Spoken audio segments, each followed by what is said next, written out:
Hello everyone and welcome back to this mini episode. Why do I say mini? Is because I'm not going to continue with anything this episode. This is the same recording session as the last two videos. So I'm not streaming anymore. I'm just normally recording, and I'm just going to go around town, upgrade a few things, and show you the layout of the land that's coming up ahead. Because there are actually quite a few things involved that I do want to try getting done in one episode. We gotta go to the dungeon, come back out of the dungeon, do some other stuff, then go back in again. And I really hate doing that more in one episode. And if I do everything else I need to do in this episode, I'm not going to be able to do that in one episode and keep it short. And like I said, I hate making longer videos because people see the time on it and then they don't want to watch it. So this is going to be a mini episode of sorts, and next time we will be getting to the main storyline yet again. So let's begin. First thing I want to note about this town. This is the cathedral. As you notice, you cannot go into it. So, if one of your characters were to die, you have to go. The closest town would be Cornelia to revive your party members. And considering how long it usually takes to get through here, if you're under-leveled, I really do feel sorry for you. I do believe you can buy Phoenix Downs at this point, so if you want to spend your money on that, go ahead. But here are the magic shops. That's not where I want to go first. I don't want to go to the weapon shop either. Where's it at? There it is. First place I want to go is the armor shop, because that's going to take the majority of my money. This is why I needed 3,600 for the knight's armor. In the original Final Fantasy I for Japan, you couldn't get this till very late in the game. It's been remade in this version, and I believe the PSP version. So yeah. I'll take that.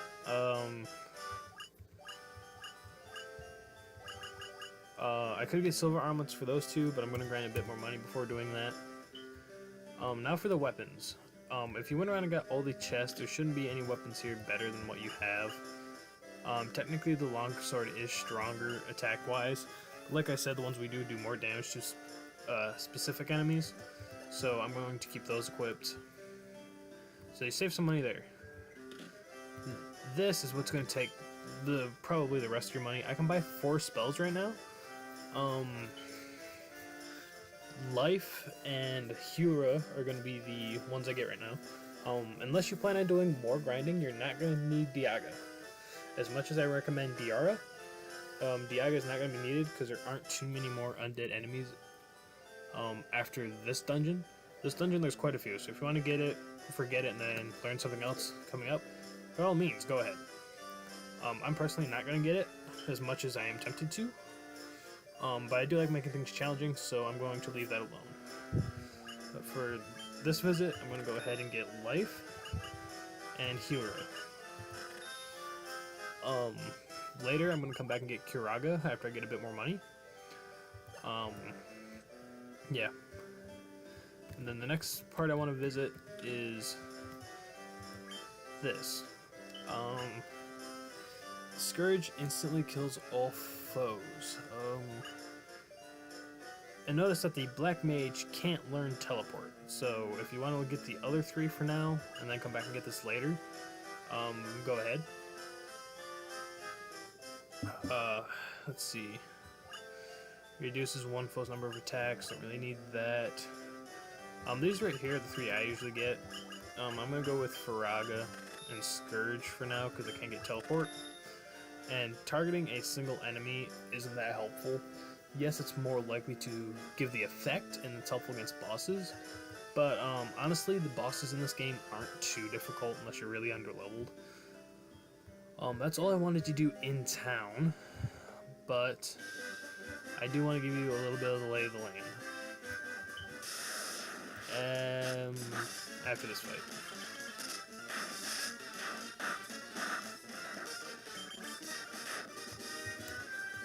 Alright, let's see. Yeah. This is everywhere that we have to go. Down here is the main dungeon. This is where we will be going a lot. But there is a path through the mountains here that we have to come out of the dungeon and do again.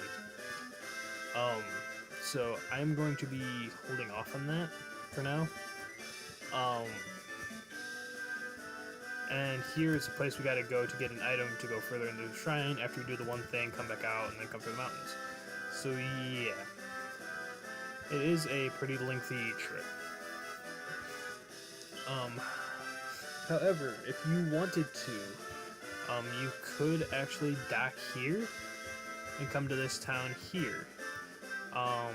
We will be doing that. This is technically the next area you gotta go to, but you can pick up a couple spells here that the Black Mage can learn. There's only a couple though, and they're pretty expensive, so in my opinion, they aren't worth getting. This town you can't get to yet, nor this one.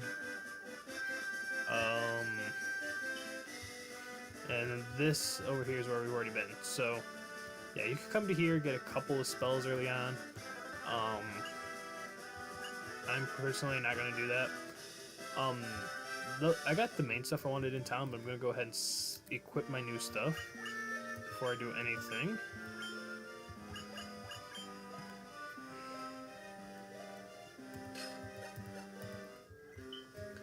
Trust me, that armor is going to help out immensely.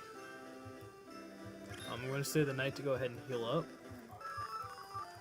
And then I'm just going to sell stuff. That's probably going to be the majority of this video. Because like I said, I don't want to get started and then have to stop the video. Actually, you know what? Yeah, I might as well. It'd be a good stopping point. On second thought, this is going to be a normal length video. Oh, I didn't want to sell that. Damn it. Oh well. I accidentally sold the Rarebuster because I wasn't paying attention. And the last save I actually have is before the grinding. So yeah. No one else can equip the Mithril Mail, so I'm gonna go ahead and get rid of it.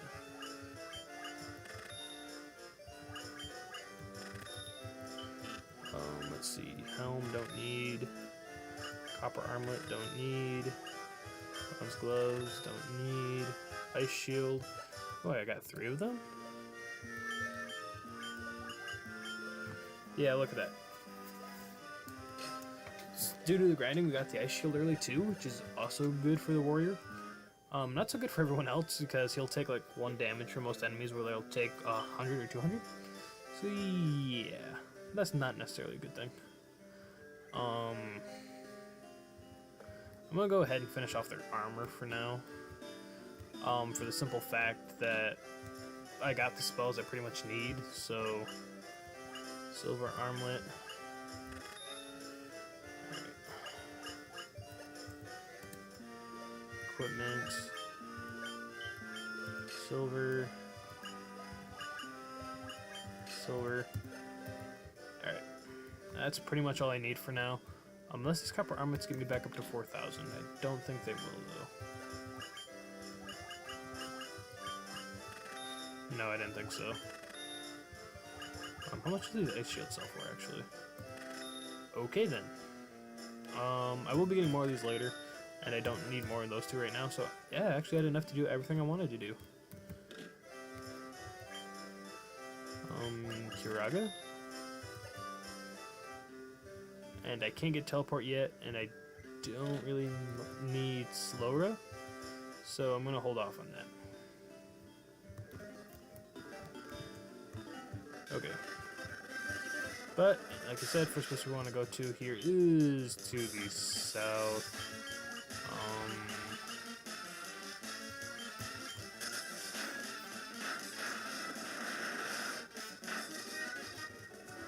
Okay. Alright, that's more like it. I hate fighting big groups of enemies like that at once, because these guys can paralyze you. And like I said, this is the last main area with undead.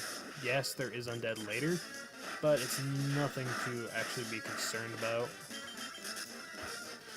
I keep forgetting these are the weaker ones, not the stronger ones. Welcome to the Cavern of Earth. Where we want to go is to the left. I'm not going to worry about exploring here because there's nothing here that's better than what we have right now. And to the right is a place called the Giant's Tunnel. It's basically just a grinding spot that you can use for levels. So, yeah.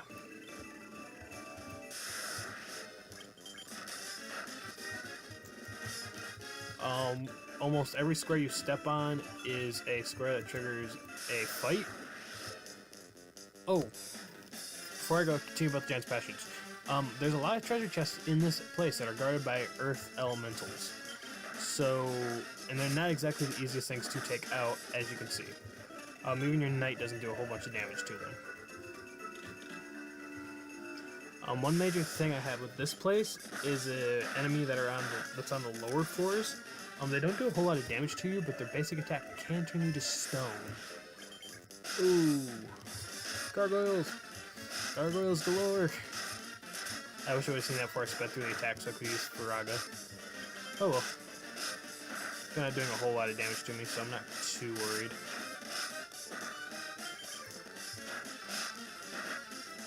Sir Q is taking a lot of damage though.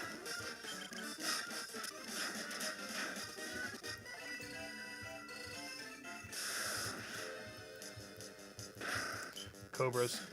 Cobras, cobras, cobras. I do not like cobras. Poison. No. No. Okay. Attack, attack. Let's see if I can get poison off of one of you before Faraga goes off.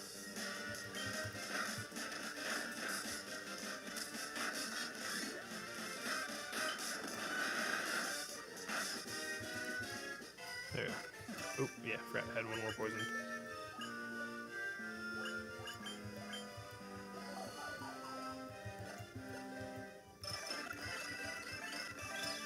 Alright, Cavern of Earth 4-2. I will admit I don't know my way around here as good as I should, but it's nowhere near as troublesome for me as a kid as it is, or as the Marsh Cave was. Oh, I hate the Marsh Cave. Just like one of those childhood hates that never really went away. It just sort of stuck with me.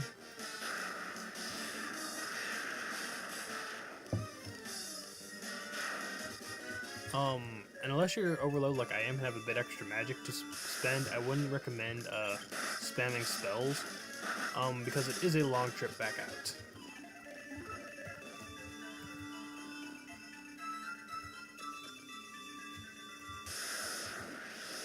But anyway, like I was saying, I clearly got sidetracked by the Earth Elemental. If you go to the right from the stairs on the first floor, almost every tile you step on is basically a trap tile. I don't know if they're trap tiles or if the encounter rate's just risen, but you do fight nothing but these guys almost every single step, plus Earth Elementals. So they are a pretty tough combo if you're underleveled, and it's almost every square. Like I said, if you're underleveled, it is a good grinding point. However, it's not really helpful, I guess is the word.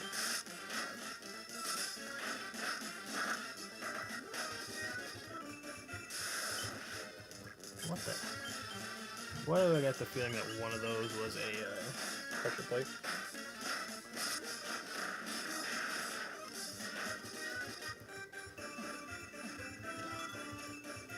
I'll hit your poison in a second. Coral Sword.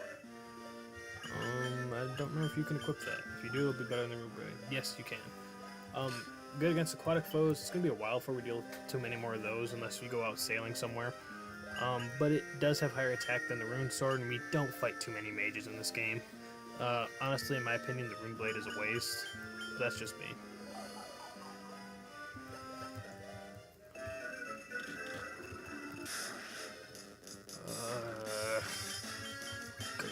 Gargoyles. One of these times I'll show off Scourge. I'm not too sure on what it works on. I'm sure its enemies around this area can be affected by it, but I know it's a pretty low accuracy move compared to some other things.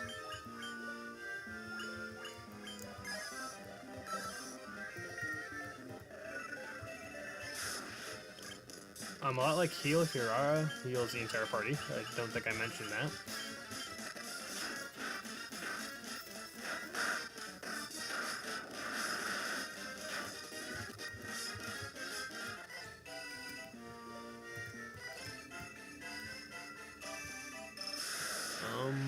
I just went a big circle, didn't I?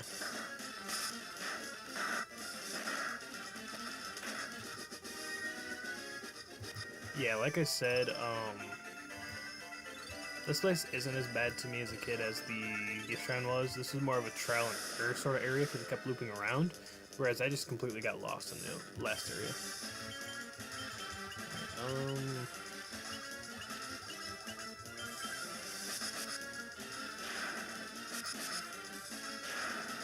I do want to save some of my magic for the way out, so I'm probably going to either give up and use my ethers or stop spamming magic as much as I am. Yeah. Ogre Chiefs. I say that and get into one of the strongest combinations of enemies in here. Why am I not fast forwarding? I already know this is going to be a decently longer video. This has already been a 16-minute recording.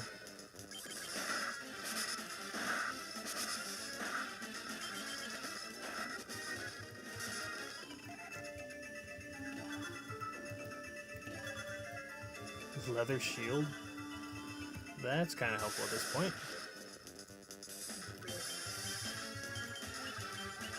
Yeah, I think I'm gonna have to choke and use one of my ethers because I've already used up about 2/3 of my magic, and I ain't even to where I need to be yet. Dang it. Forgot that was a trap right there. Not that I could have avoided it, but still.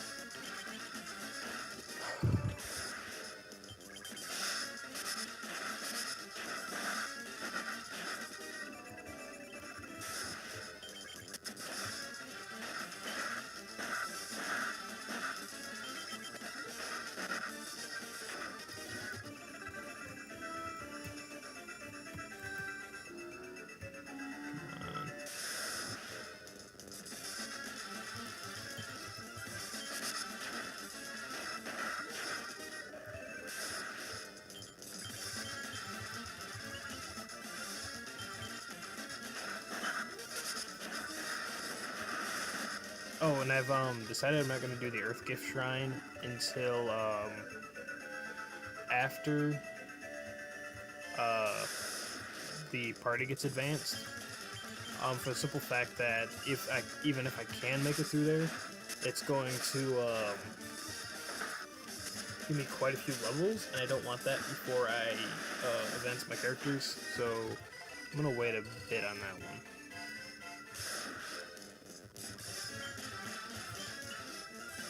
Oh, crap. Only 50 MP? Dang it.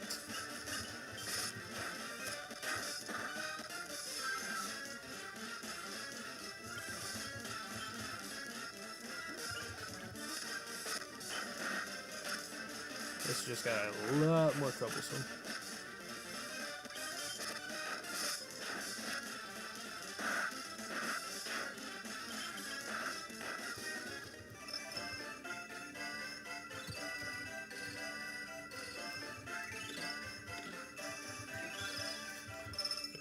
Gil, not bad. Alright, I'm gonna have to start running because I don't have the healing capabilities of dealing with these guys all the time, and I don't have the magic just to run through them.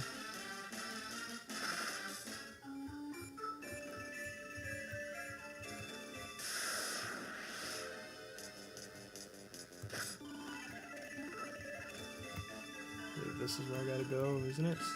No.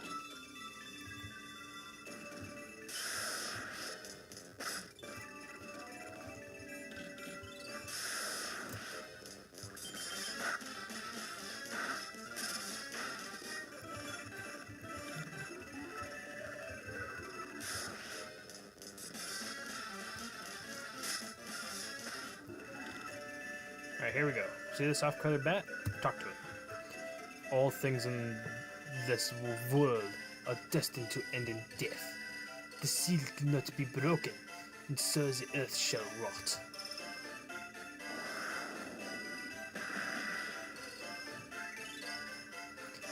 You cannot alter destiny. Mere mortals cannot kill the undying. Final Fantasy XII will prove you wrong. Anyway, now we are fighting the vampire. I'm gonna go ahead and save my magic from Ben to on the way out. He does regain life every turn, but he is undead. I don't think I could switch targets, unfortunately. Not with this move, anyway. Yeah, he's not too strong, thankfully. You cannot continue past this point. But we do obtain the Star Ruby. You cannot continue any further in this dungeon. You must leave and go back to the surface. So with that, at this 21-minute video, I do believe this is the ending point. So next time, we're going to figure out where the Star Ruby goes. And finish off this horrible, horrible dungeon. And I really don't want to go through the next part. But alas, I must. So, next time, that's what we're going to be doing. If you enjoyed the video, please do like and subscribe. And I will catch you next time. Thanks for stopping by.